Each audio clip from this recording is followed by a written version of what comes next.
All right, okay. Thank you. I agree with you that might be protest will not help. I am agree with my colleague that we can do some printing, some social media campaign, or we can do some magazine, stuff like that. But I want to bring one thing in understanding, that who we are. We have to understand who we are and what we can do. Me and you are not a government who run the India or Kashmir or Pakistan. Me and you, we are not the United Nations that have some resource and some power. Actually, we have nothing in our control other than raising our voice. So when we have nothing other than raising our voice, so how we can raise the voice? All these kind of movements in the world, all kind of exercise which done for a justice, for humanity, for any cause, they run like a marathon, right? If you look at the marathon, there will be the people who just came from the home to enjoy the marathon. People, there will be the professional, might be the ex-national champion or ex-Olympics champion or the world champion. But the marathon will be the marathon when the people from all sector and from people from the all kind of background will join that marathon. And we and you, when we join the marathon, we 100% know before we joining that if the world champion or the Olympics champion are in the marathon, we will not make it win, but we will just take the participate to present ourselves and be a part of the mega event. So when we all know that we have a limited resource and a limited power to handle the Kashmir issue, if let's suppose if me and you and all other the people who are doing protest on a street, on the outside United Nations or outside anywhere for a Kashmir, if they stop these kind of exercise, who will raise the issue for a Kashmir? If we expect that one day United Nations, European Union, OIC or all India or Pakistan will resolve the issue without having any protest or without having any public pressure, it is not something well possible, or we never witness about this issue.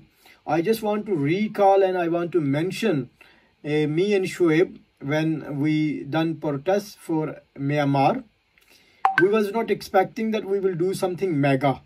We was not expecting that it will make any effect, right? I believe Shoaib will witness for this. Our planning was to just do the protest with the 200 or 300 people. It was a 7-day campaign. After 7 days, initially when we start that campaign, we was planning to launch, bring 200 protesters. After the 7 days campaign, more than 40,000 people was gathered outside the Myanmar embassy in London and Prime Minister office to United Kingdom.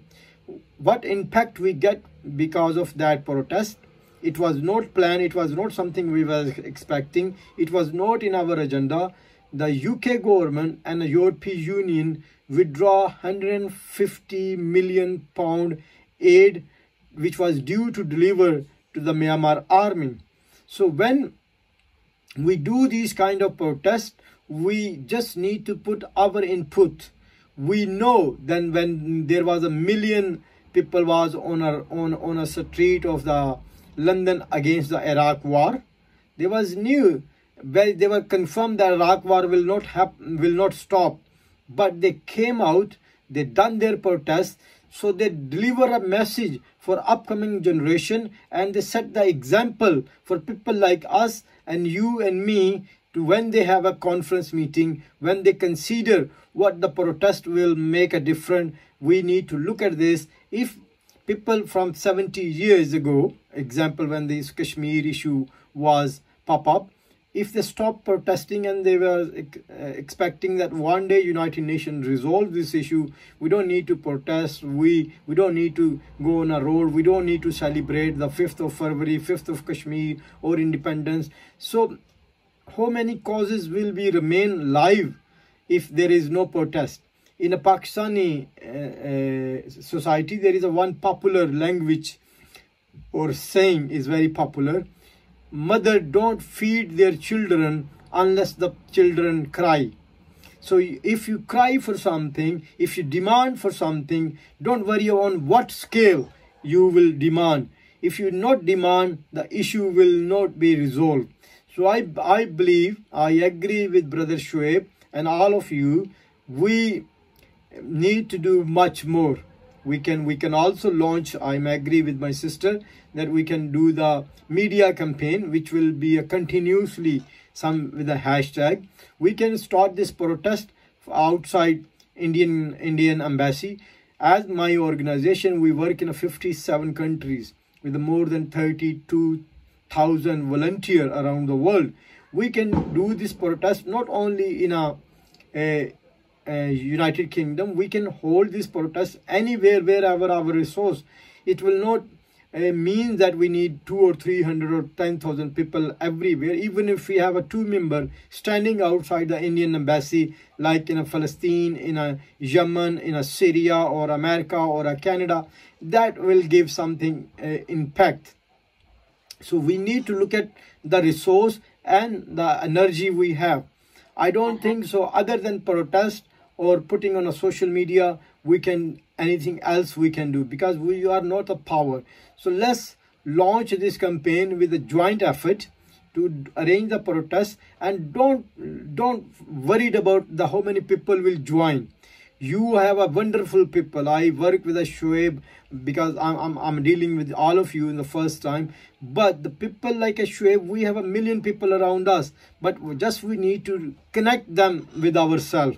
We need to, I don't think so me and Shoaib ever have a discussion other than a protest or a humanitarian causes or Burma or Myanmar. We only speak each other when all these kind of issues become pop up. So we can arrange the protest with thank you, with a joint effort, and we can allow the other organization to join us as well.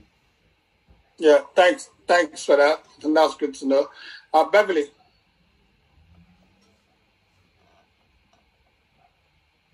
Yeah, hello, sorry. Yeah, I was going to just support what Jennifer was saying on the basis that, to be honest, if I hadn't met show up, I wouldn't be in Kashmir. So the idea of not doing just a demonstration, but do some publicity events to make people aware of what's even going on, because I'm sure many people are not even aware of what's happening. Excuse me.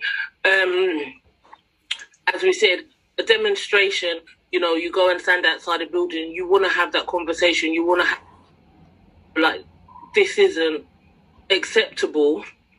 Well, we're never going to have that sit around the table talk, but what we can do is, so it wouldn't just be the RMT now, you'd maybe get some other movements who are doing it independently also. I think to making people aware first and foremost is where the avenue we should be taking.